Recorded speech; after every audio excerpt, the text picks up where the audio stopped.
Supreme Christmas Day on Marty Supreme Christmas Day. Marty Supreme Christmas Day. Hey, Timothy, has anything interesting happened to you in your Marty life the last couple Supreme months? Marty really gave Supreme us a Christmas Day. masterclass in marketing. It is one of the most exciting and effective movie marketing campaigns in recent years. In this video, we're discussing the strategy behind it, why this type of marketing works, and what we can learn from this viral marketing campaign that turned into a cultural moment.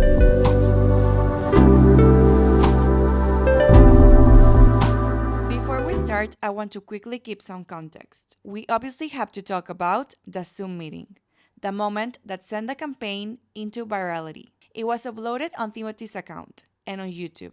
The titles made it feel like leaked material, like we weren't supposed to be seeing it, which was honestly genius. It was like a secret, a peek into Timothy's mind, this persona he had created, the overly confident, ego-driven movie star. Just by watching a few minutes of the video, you can see that this is obviously satire, or not so much, as we later saw that most of the ideas discussed in it were actually realized. In here, Timothy pitched over-the-top ideas like painting the Statue of Liberty, the Eiffel Tower, or even the Taj Mahal in orange, a Marty Supreme blimp, Wheaties boxes with his face on the cover, and even raining branded Marty Supreme ping pong balls at Camflog No. It was later revealed that he had written and directed this fake Zoom meeting. So what it is about this campaign that made it work?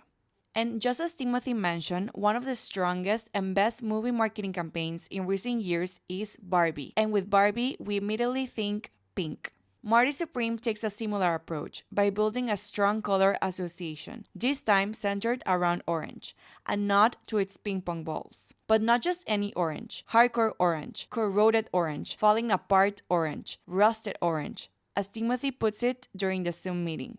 That color showed up everywhere, from Timothy getting popped with an orange Mini Kelly to a matching red carpet moment with Kylie Jenner in Chrome Hearts, reinforcing a bold, strong, and consistent visual identity. And with this visual language came the verbal identity.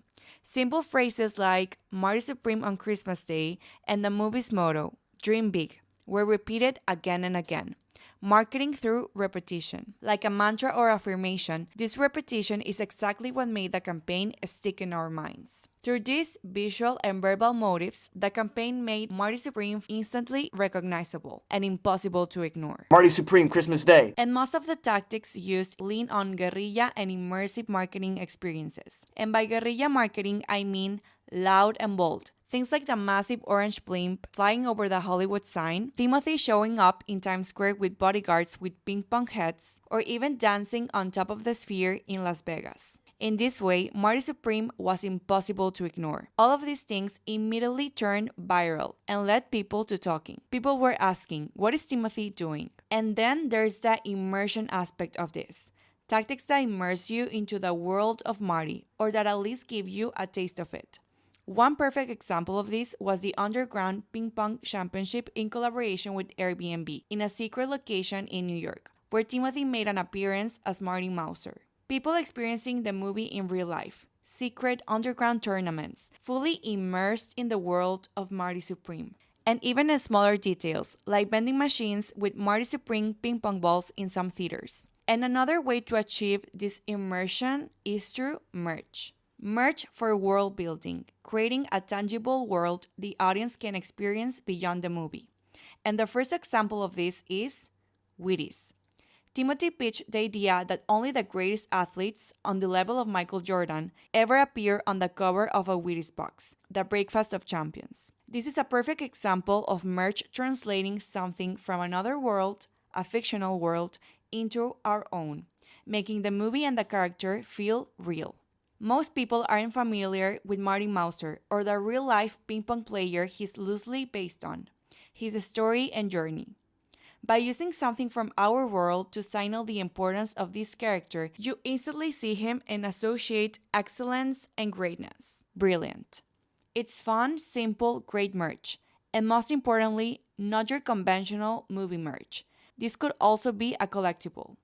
And if we are talking Marty Supreme, we have to talk about the jacket. Kylie Jenner was the first one spotted using the jacket, then Kendall Jenner. And soon after, more celebrities started wearing it. This sparked a whole collaboration with Namias, a streetwear brand from LA, creating a collection inspired by the movie. with the track jacket becoming the star item. That led to a full pop-up frenzy, which I will talk about later in the video. People were literally camping and even fighting just to get this jacket. Timothy himself even made appearances at these pop-ups. The A24 case. One of the ways A24 revolutionized movie marketing is through merch, but not just any merch. Instead of the typical items like popcorn buckets, t-shirts, or keychains, A24 creates objects from the actual universe of the movie. I believe the jacket isn't even in the movie, but it honestly doesn't matter, because it did exactly what it was intended to do. It became a desirable object, sparked conversations, and that is literally free advertisement for the movie. I will even say people were more excited about the jacket than the movie itself. And finally, and most importantly, the reason this works is authenticity. As you can see from these examples, everything about the campaign was intentionally unserious and fun. It's funny, irreverent, and a little delusional, and completely over the top. For instance, a lot of the things he mentioned in the Zoom meeting seemed like a joke at first, but most of them actually came to life, even the wildest ones. And then there's his playful and over-the-top personality. From things he said in the Zoom, like that he's been in great movie after great movie, jokes about his visual artist spending 6 months mocking things up, a wallpaper of himself on his computer, ending the call with a 60-second meditation, or even mentioning signing NDAs. There's also dancing in Sao Paulo, Brazil, to Soulja Boy, a throwback to a video of him as a kid dancing to the same song back in 2008. Maybe a nod to his alter ego, or using a clip from his old YouTube channel as promo for the movie. He even played into the rumor that he was rapper SD Kid, later releasing a video and a song featuring himself. But why this marketing works? Because it connects with people on a deeper level. Timothy is showing his real personality, and most importantly, showing that he actually cares.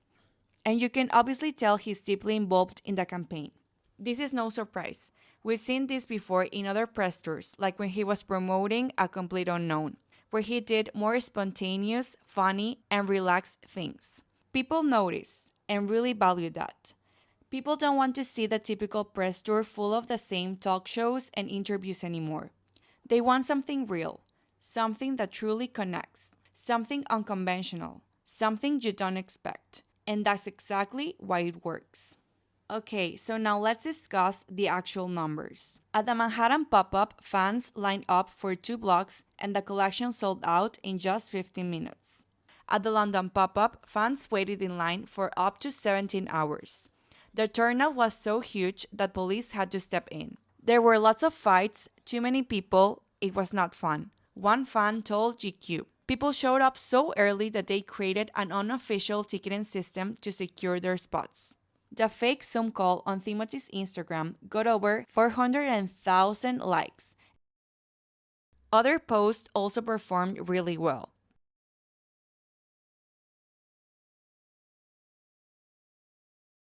In its opening weekend, it made 17.4 million, reaching over 27.1 million during the 4-day holiday period.